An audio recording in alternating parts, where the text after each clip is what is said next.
થોડાક આગળ ગયા ને એટલે બે રાક્ષસો આયા અને વૃંદા ઉપર પ્રહાર કરવા જતા.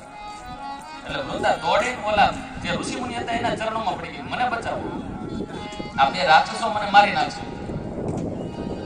એટલે ઋષિ મુનિ બનેલા છે વિષ્ણુ ભગવાન ખાલી હુંકાર કર્યો, બે રાક્ષસોને ભસ્મ કરી નાખ્યા.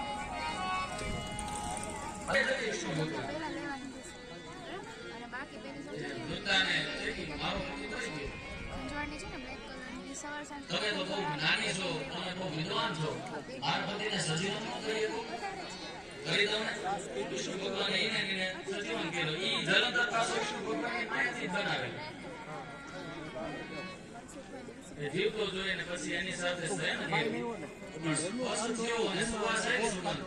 એટલે પવિત્રતાથી એક ઓળખી જાય તો બીજા હોય પણ તમે મારા પતિ જેવો ઈ સાચું કર્યું. વિષ્ણુ ભગવાન પોતાના સ્વરૂપમાં આવ્યા છે. કીધું કે આ આધિપત્ય નષ્ટ કરવું હતું, દેવતાઓને બચાવવા હતા, એટલા માટે હું આ લીલાને માયા કરી. પતિવ્રતા તો કાળો પથરો થઈ જાય, ત્યારથી શાલિગ્રામ થઈ ગયા. અને બીજો શ્રાપ એવો આવ્યો, પણ એનાથી પણ વધારે પ્રિય હોય તો એ વૃંદા બને. એટલા માટે શાલિગ્રામની પાસે આપણે વૃંદા એ જ તુલસી, પછી તુલસીના રૂપમાં પરિવર્તિત થઈ ગઈ. લાલબા બોલે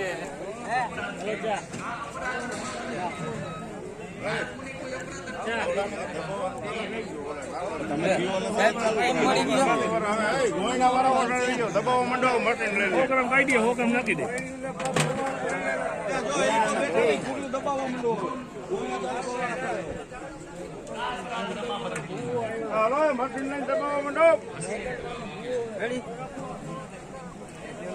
જય શ્રી રામ.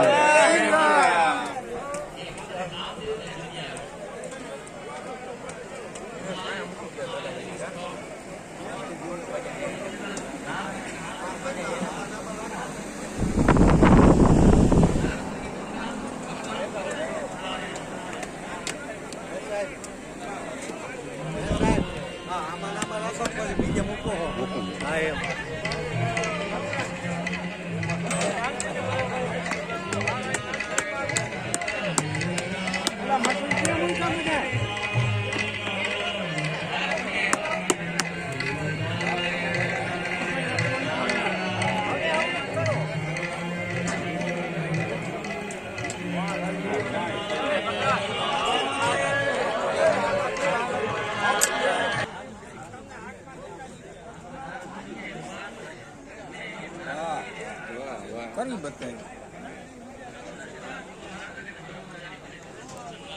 જય અન્નપૂર્ણા માતા.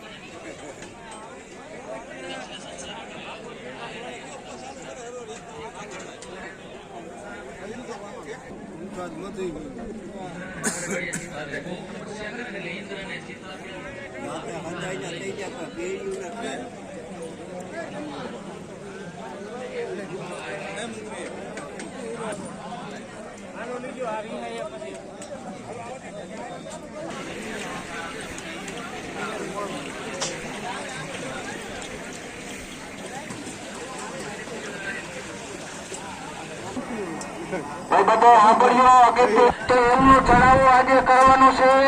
તો જે કોઈને રામ વિવાનો પ્રસંગ ઉજવવાનો છે એટલે જે તે કથા મંડપમાં હાજર થાય.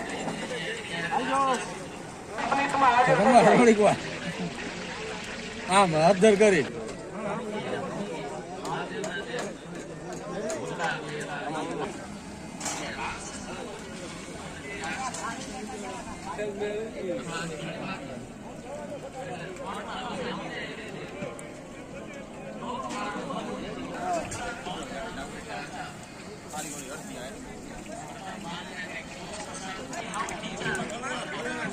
આ બંને વરદાન આપ્યા છે.